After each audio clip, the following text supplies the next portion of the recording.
Hello everyone, welcome back to my channel. This is me Gulshan Khatun in easy study by goal.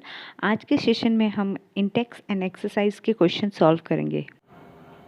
Page number 3, answer 1, which of the following are matter. हमें ये find out करना है कौन सी चीज़ इसमें से matter है। चलिए, चेयर। ठीक है, चेयर क्या है? It's a solid, right? तो ये क्या होगा? Matter. Air is also a matter. क्या है? It's emotions. ओके, तो लव मैटर नहीं है। स्मेल, अगेन स्मेल, यहाँ सिर्फ सेंस की बात हो रहा है। ठीक है, तो smell is a sense, right? तो स्मेल मैटर नहीं है। हेट, हेड भी आपका इमोशन हो गया, राइट? तो हेड भी मैटर नहीं है। आलमंड्स क्या है? मैटर। आलमंड्स मैटर है। थॉट, थॉट मैटर नहीं है। कॉल्ड, इट्स ए सेंसेशन, तो ये भी मैटर नहीं है। लेमन वाटर, देखिए lemon water is a matter. ठीक है। स्मेल ऑफ परफ्यूम, यहाँ पे अभी और इसमें देखिए डिफरेंस ये है, smell is just a sense, smell of perfume मतलब परफ्यूम के स्मेल का बात हो रहा है। तो परफ्यूम क्या होता है? लिक्विड पार्टिकल्स होते हैं। ठीक है, ठीक है, तो perfume of smell is what? Matter. Next, give reason for the following observations. आपको रीजन देने हैं इनके। Sizzling food reaches you several metre away, but to get the smell from cold food you have to go close. मतलब जो गर्म foods होते हैं उसका स्मेल हमें दूर से ही मिल जाता है, लेकिन जो कोल्ड होते हैं, ठंडा फूड होते हैं, उसका स्मेल हमें क्लोज जाने पे मिलता है। ठीक है, तो क्यों ऐसा होता है? बिकॉज वी नो दैट, देखिए सॉलिड पार्टिकल्स के रेट ऑफ डिफ्यूजन बहुत कम होते हैं, लेकिन जब हम हीट प्रोवाइड करते हैं, टेम्परेचर इंक्रीज़ करते हैं, तब rate of diffusion solid particles के विद गैसेस मॉलिक्यूल्स के साथ इंक्रीज़ हो जाते हैं, क्योंकि काइनेटिक एनर्जी भी इंक्रीज़ हो जाती है। इस वजह से गर्म फूड का स्मेल दूर तक मिलता है। कैसे लिखेंगे आंसर 2 को? आप इसको नोट कर लीजिए। The smell of hot sizzling food reaches several metres away as the particle of hot food have more kinetic energy and hence the rate of diffusion is more। क्योंकि हॉट फूड के particles का kinetic energy क्या हो जाता है? ज़्यादा होता है, इसीलिए वो रेट ऑफ डिफ्यूजन भी उसका क्या होता है? ज़्यादा होता है। ठीक है, एंड जल्दी, जितना जल्दी वो डिफ्यूज़ होगा एयर के पार्टिकल्स के साथ, उतना ही वो दूर तक जाएगा। Next, question number 3, a diver is able to cut through water in a swimming pool, which property of matter does this observation show? ठीक, वुडन ब्लॉक ले लेते हैं या फिर कोई आयरन ब्लॉक ले लेते हैं। अगर हम उस पर हाथ डालते हैं या उससे पार करने के लिए कोशिश करेंगे तो हमारा हाथ आगे नहीं बढ़ पाएगा उससे। ठीक है, क्योंकि वो वुडन ब्लॉक का जो पार्टिकल से क्लोजली पैक्ड है, और पार्टिकल्स के बीच में क्या है? फोर्स ऑफ अट्रैक्शन बहुत ही स्ट्रॉन्ग होता है, right?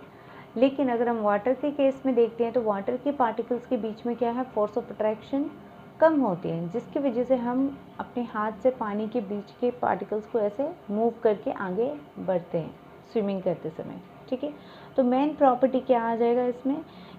That is force of attraction between the water particles is weak. ठीक है, पार्टिकल्स के बीच में फोर्स ऑफ अट्रैक्शन कम है, इस वजह से हम आगे बढ़ पाते हैं स्विमिंग करते समय। ठीक है, next, what are the characteristics? क्या है पार्टिकल्स के? 3 हैं, हमने ऑलरेडी डिस्कस किया। अगर आप लोग नहीं देखे तो प्रीवियस वीडियो मेरा देख लीजिए, उसमें मैंने ये डिस्कस किया है ऑलरेडी। ठीक है, कैरेक्टरिस्टिक्स क्या है? That particles of matter have space between them, particles of matter are continuously move, and particles of matter attract each other. ठीक है, सो ये हो जाएगा कैरेक्टरिस्टिक्स। नेक्स्ट, डेंसिटी के बेसिस में आपको यहाँ अरेंज करना है इन मैटर को। किस बेसिस में? इंक्रीजिंग डेंसिटी की बेसिस पे। Air, exhaust from chimneys, honey, water, chalk, cotton and iron. तो एयर क्या है पता है? एग्जॉस्ट फ्रॉम चिमनी, जो चिमनी से धुआं निकलते हैं उसको बोल रहे हैं। Then honey, water, chalk, cotton and iron. तो अब देखिए, सबसे इसमें हमें अरेंज किस बेसिस पे करना है? इंक्रीजिंग डेंसिटी के ऊपर। ठीक है, तो डेंसिटी सबसे इंक्रीजिंग मतलब, राइट, जिस सबसे कम किस में है डेंसिटी? एयर में। उसके बाद exhaust from chimney, then cotton, after that water, इसके बाद honey, chalk and the last one is iron. तो सबसे हैवी कौन है डेंसिटी? आयरन का। ठीक है, तो ये है इंक्रीजिंग ऑर्डर में। A, tabulate the differences in the characteristics of states of matter. तो ऑलरेडी हमने ये फर्स्ट वीडियो में डिस्कस किया है different states of matter, solid, liquid and gases के बारे में। तो आप वहाँ से उस टेबल को देख लीजिएगा, फर्स्ट वीडियो में है मेरे। ठीक, next, comment upon the following: rigidity, compressibility, fluidity, filling a gas container, shape, kinetic energy and density. तो इनके ऊपर आपको कमेंट करना है। रिजिडिटी क्या है?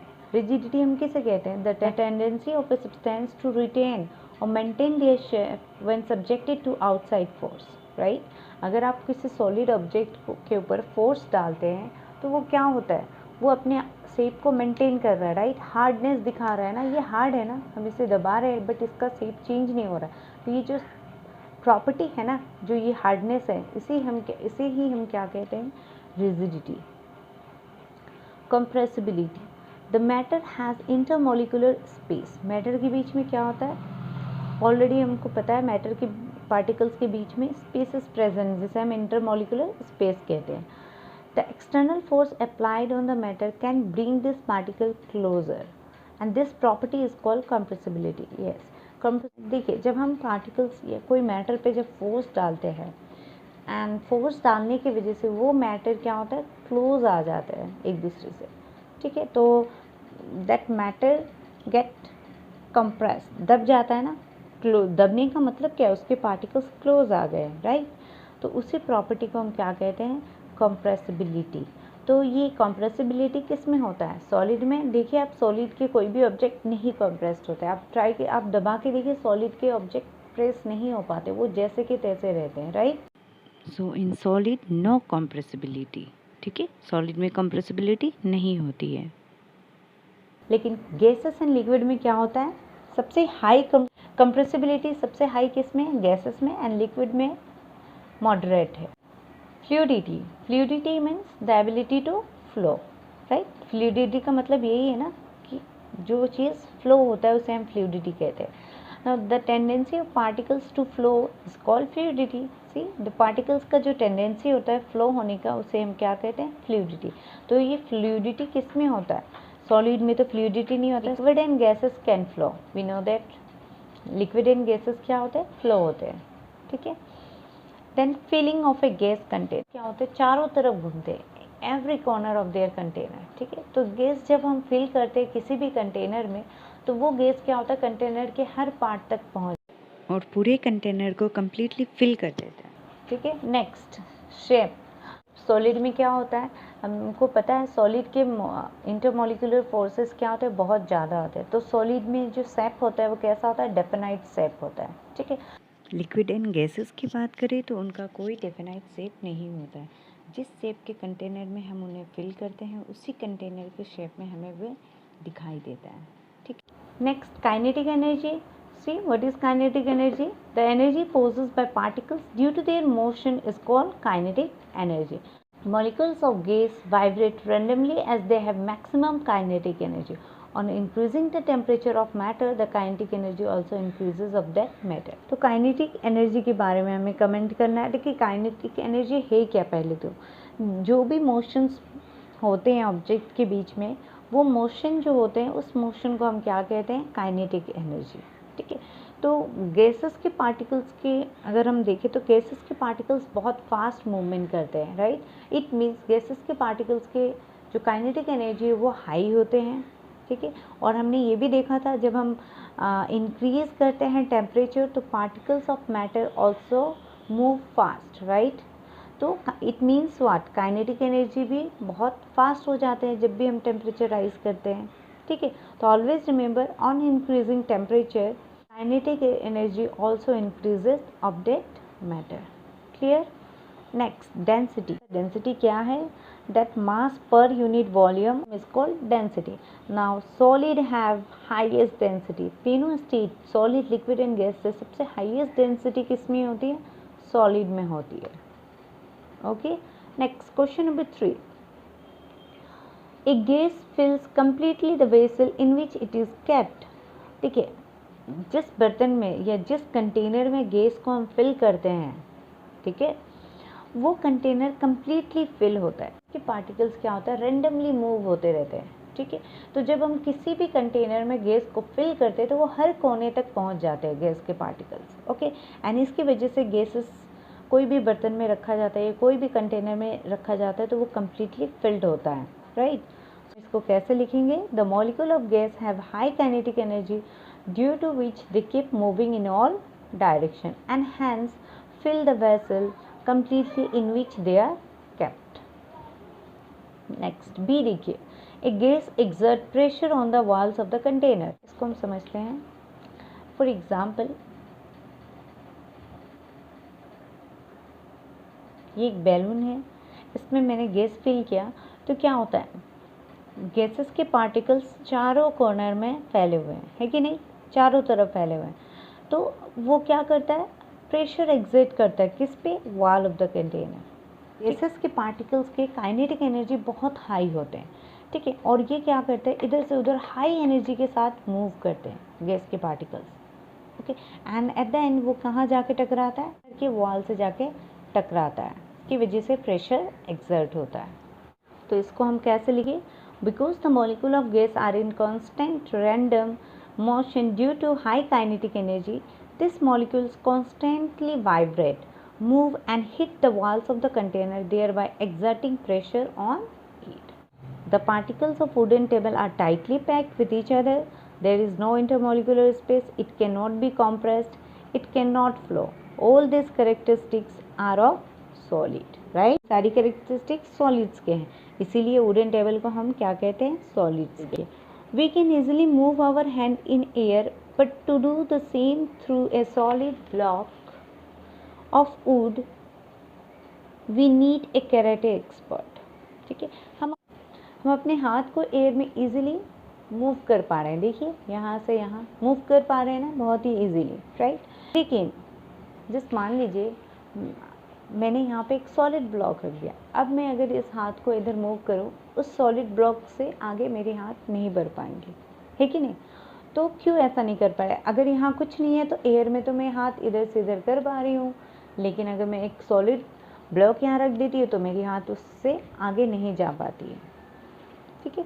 तो क्योंकि गैसेस के पार्टिकल्स के बीच में स्पेस लूजली पैक्ड है, स्पेस ज़्यादा है, तो उसके बीच में फोर्स ऑफ अट्रैक्शन क्या है, कम है, इसकी वजह से हम हाथ को मूव कर पाते एयर में। लेकिन सॉलिड के पार्टिकल्स क्लोजली पैक्ड है तो उसके बीच में फोर्स ऑफ अट्रैक्शन भी क्या है, पार्टिकल्स के बीच में बहुत ज़्यादा। सो इसी वजह से हम वुडन ब्लॉक के सामने आगे हाथ नहीं बढ़ा पाते हैं, ठीक है। बट जो कराटे एक्सपर्ट होते हैं उन्हें इस बात की नॉलेज होती है कि कितने हाई फोर्स के साथ उस पर अप्लाई किया जाए ताकि वो वुडन ब्लॉक के पार्टिकल्स जो अलग हो जाए और वुडन ब्लॉक ब्रेक हो जाए, ठीक है। तो इसको आप कैसे लिखोगे? Molecule in gases are loosely packed as compare to solid molecules as compared to solid molecules which are densely packed, ठीक है। Hence we are easily able to break the force of attraction when we move our hand through air, but difficult to break through a solid because of greater force of attraction between molecules. A karate expert is able to smash with the application of a lot of force. Clear? Liquids generally have lower density as compared to solids, but you must have observed that ice floats on water. Find out why. So, density is equal to mass by volume. So, according to this formula, if volume increases, density will be decreases. तो अगर हम ice को देखते हैं तो ice क्या है, solid है, लेकिन उसके अंदर large number of empty space present होते हैं कंपेयर टू वाटर, ठीक है। तो वॉल्यूम आइस का क्या हो जाएगा, ज़्यादा हो जाएगा वाटर से, ठीक है। अगर वॉल्यूम ज़्यादा है तो डेंसिटी आइस का क्या होगा, कम हो जाएगा, इसीलिए फ्लोट करता है आइस वाटर के ऊपर, ठीक है। कैसे लिखिएगा? Density of ice is less than the density of water. The low density of ice can be attributed to the small pores it has, which allows it to trap air. Hence, ice floats on water. Page number 9, question number 1. Convert the following temperature to Celsius scale. इसे क्या में convert करना है? Celsius में convert करना है। Temperature क्या में गिवन है? केल्विन में गिवन है, राइट, 300 केल्विन, और इसे हमें कन्वर्ट करना है सेल्सियस में। तो हमने क्या रूल पढ़ा था? सेल्सियस में कन्वर्ट करने के लिए 300 केल्विन से हमें कितना माइनस करना है? 273। ओके, आप इससे माइनस करोगे तो you'll get what? 227 Celsius. B वाले पार्ट को भी 573 केल्विन है, 573 केल्विन को भी हमें सेल्सियस में कन्वर्ट करना है। क्या करेंगे हम?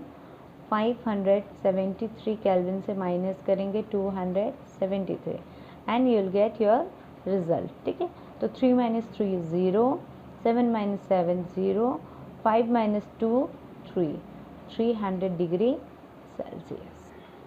ठीक है, next, what is the physical state of water eight? Already मैंने ये डिस्कस किया है इस टॉपिक को भी। देखिए 250 डिग्री सेल्सियस, 100 से अबव है तो इसके स्टेट क्या हो जाएंगे? गैसेस से होंगे। ठीक है, ये कौन से स्टेट में होंगे? गैसेस स्टेट में होंगे। लेकिन 100 डिग्री सेल्सियस पे क्या होगा गैस स्टेट? क्योंकि 100 डिग्री पे जस्ट वाटर स्टीम में, मतलब गैसेस में कन्वर्ट होना स्टार्ट हुआ था। तो इट मीन्स 100 डिग्री सेल्सियस में वाटर का स्टेट क्या है? 2 फॉर्म में है।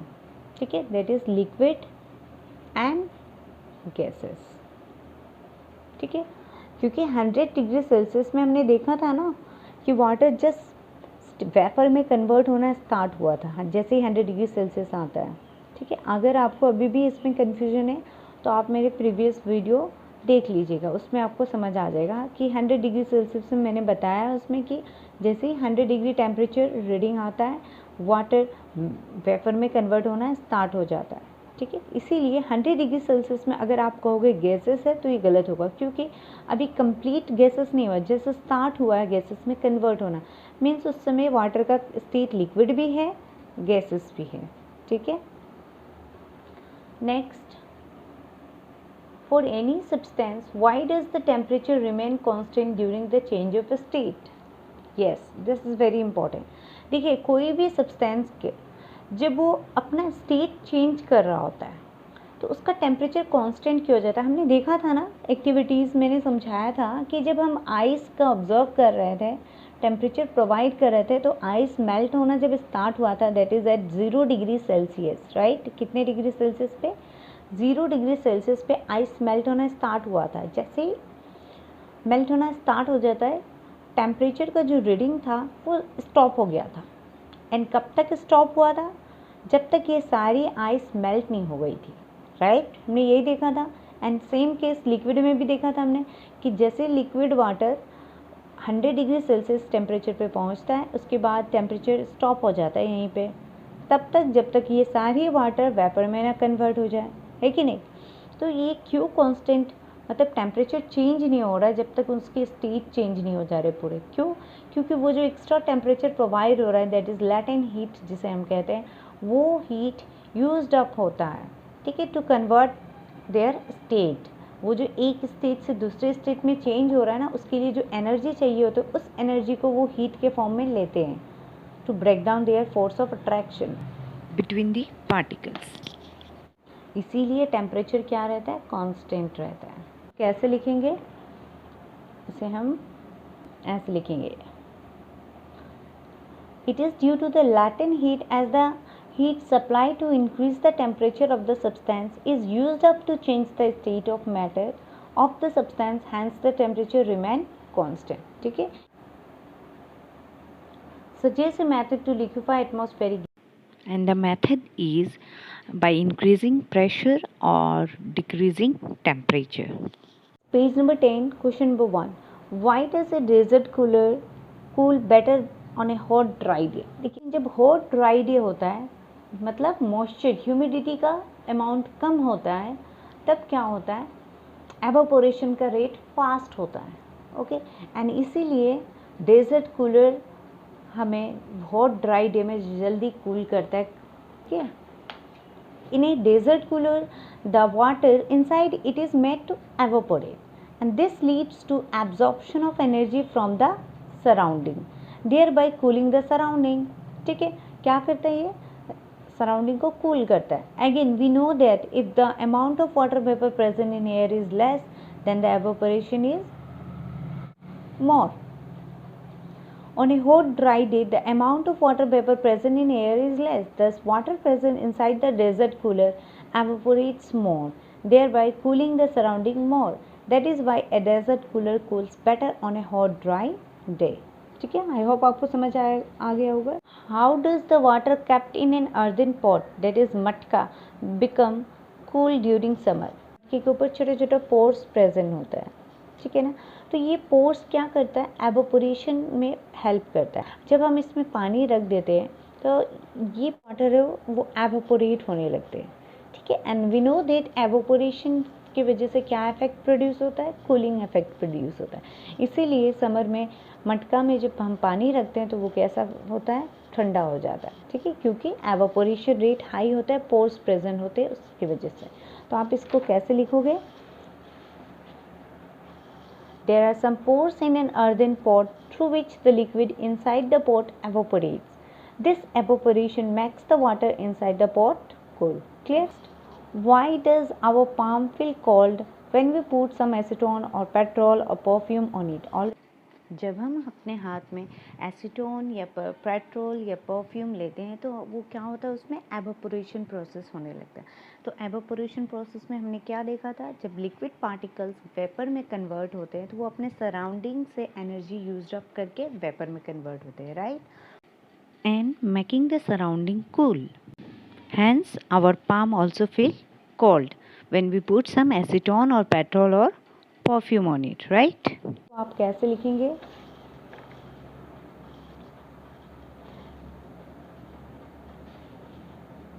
when we put some acetone or petrol or perfume on our palm it evaporates, right. जब भी हम परफ्यूम या पेट्रोल तो नहीं रखते हैं या एसीटोन अपने हाथ में रखते हैं तो ये क्या होता है, एवोपोरेट होने लगता है.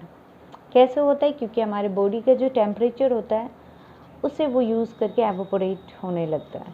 ठीक है, and during evaporation particles of liquid absorb energy from the surrounding. We know that कि एवोपोरेशन कैसे होता है, वो एवोपोरेशन प्रोसेस में वो लिक्विड पार्टिकल्स क्या करता है, अपने सराउंडिंग से एनर्जी यूज अप करने लगता है. ठीक है, एंड सराउंडिंग को कैसा इफेक्ट देता है, कूलिंग इफेक्ट देता है. Hence our palm feel cold when we put some acetone or petrol or perfume on it. ठीक है, next, why are we able to sip hot tea or milk faster from a saucer rather than a cup? Cup का देखिए surface area क्या है, कम है, but सोसर का surface area अगर हम देखते हैं तो क्या है, and we know that evaporation is a surface phenomena, right? So अगर सरफेस एरिया ज़्यादा है तो एवोपोरेशन का रेट भी क्या होता है, ज़्यादा होता है. तो अगर हम कप का सरफेस एरिया देखें तो कम है, सोसर का सरफेस एरिया ज़्यादा है, तो एवोपोरेशन रेट भी क्या होता है, इसमें ज़्यादा होता है और इसमें कम होता है. तो अगर एवोपोरेशन ज़्यादा है तो कूलिंग इफेक्ट भी जल्दी इसमें होगा कंपेयर टू इसमें, है कि नहीं. Liquid has a larger surface area in a saucer than in a cup, right. Thus, it evaporates faster and cools faster in a saucer than in a cup. For this reason, we are able to sip hot tea or milk faster from a saucer than a cup. ठीक है. Next, question number 5.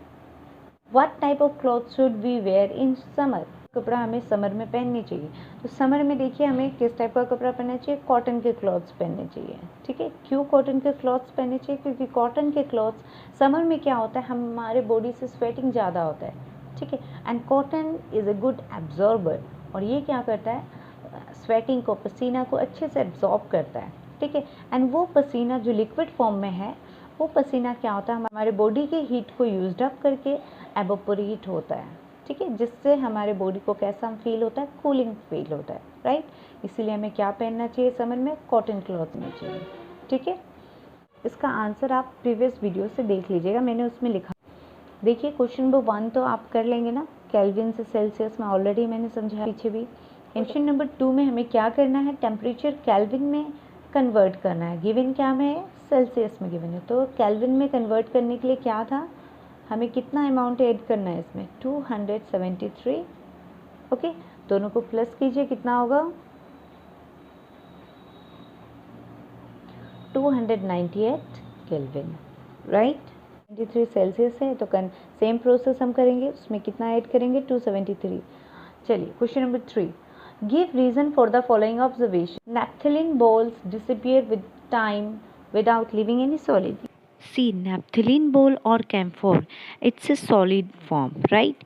तो इसमें sublimation process बहुत ही easily होता है, ठीक है। Sublimation क्या है, वो प्रोसेस जिसमें सॉलिड सब्सटेंस डायरेक्टली कन्वर्ट होता है गैसेस में, उसे हम क्या कहते हैं, सब्लिमेशन, ठीक है। सो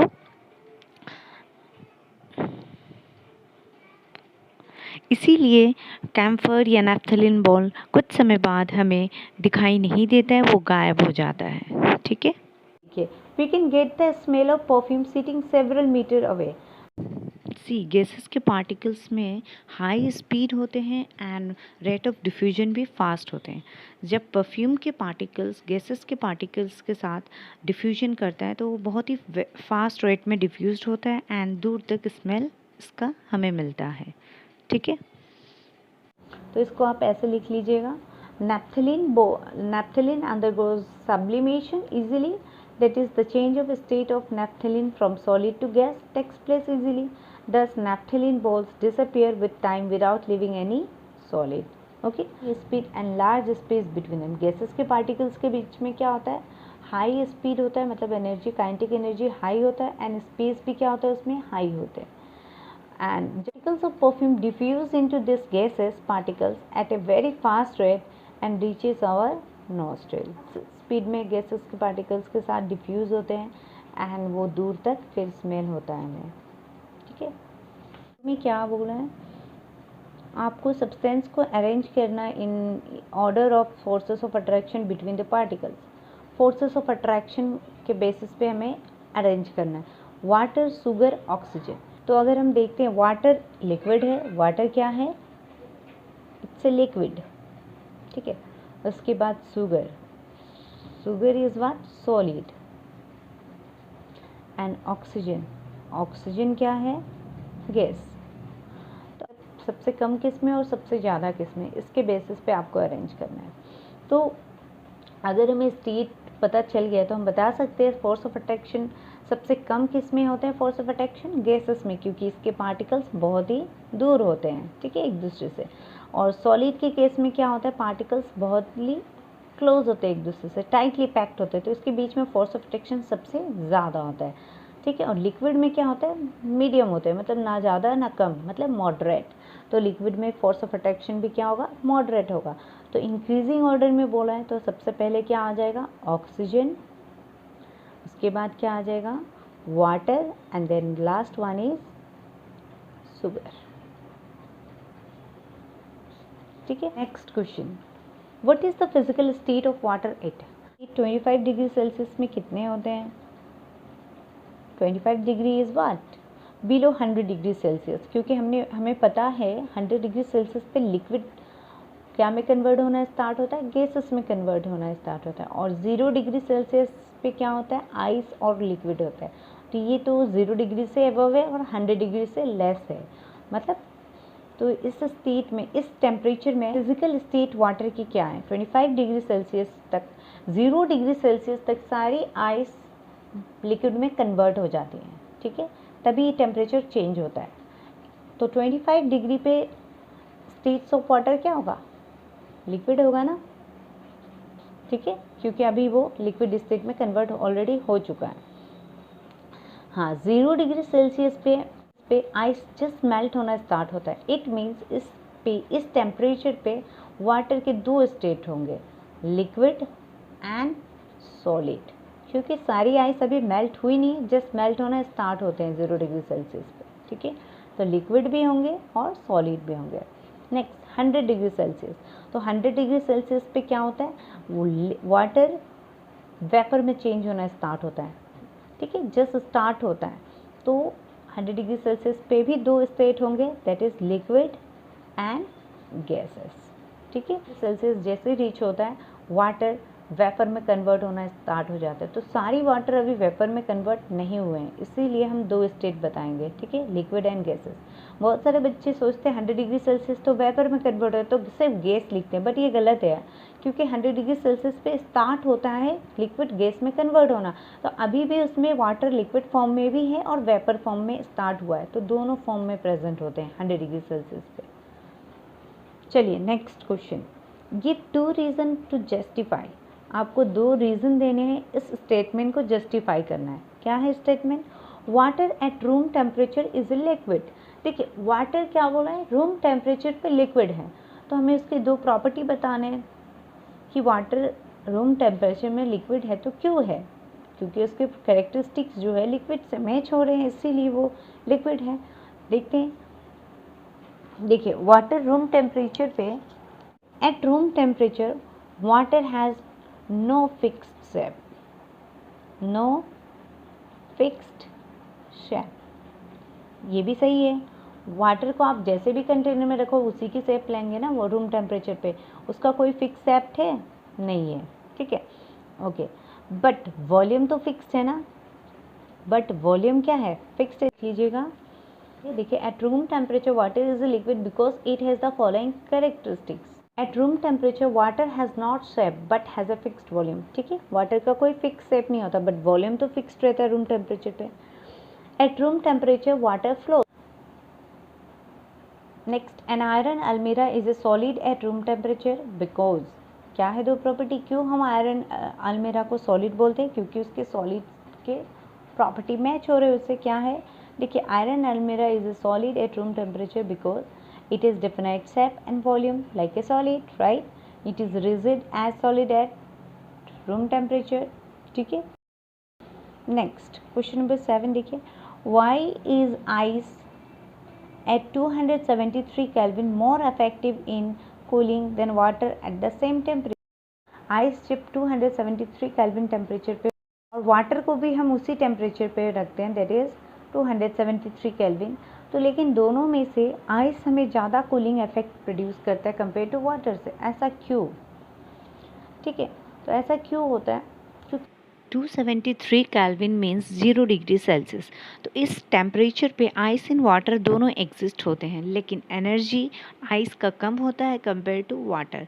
वाटर के पास क्या होता है, एडिशनल हीट एनर्जी प्रेजेंट होता है, जिसे हम क्या कहते हैं, so that's why ice produce more cooling effect than water. लिखेंगे, देखिए ice at 273 kelvin has less energy than water although both are at same temperature, right? मैंने क्या बोला कि दोनों सेम टेम्परेचर पे हैं। So water possess the additional latent heat of fusion। Water में क्या है, additional latent heat of fusion present है, ठीक है। Hence at 273 Kelvin ice is more effective in cooling than water, क्योंकि इसके पास क्या है, हीट एनर्जी ज़्यादा है compare to ice. Next, what produce more severe burn, boiling water और स्टीम, तो इसे भी आप उसी कॉन्सेप्ट पे समझना, और इसे बॉईल करते हैं, ठीक है। जब हम पानी को गर्म करते हैं तो ये पानी 100 डिग्री सेल्सियस पे जैसे पहुंचता है वेपर में कन्वर्ट होने लगता है, दैट इज स्टीम। स्टीम में मतलब वेपर, ठीक है, जिसे हम वेपर भी कहते हैं। तो ये वाटर लिक्विड स्टेट से वेपर स्टेट में चेंज होने के लिए क्या यूज किया, लेटेंट हीट, राइट, क्या यूज़ किया, लेटेंट हीट, दैट इज़ जो हीट हिडन फॉर्म में होते हैं, ठीक है। तो इसके पास हीट एनर्जी ज़्यादा है ना कंपेयर टू इसके पास, है कि नहीं।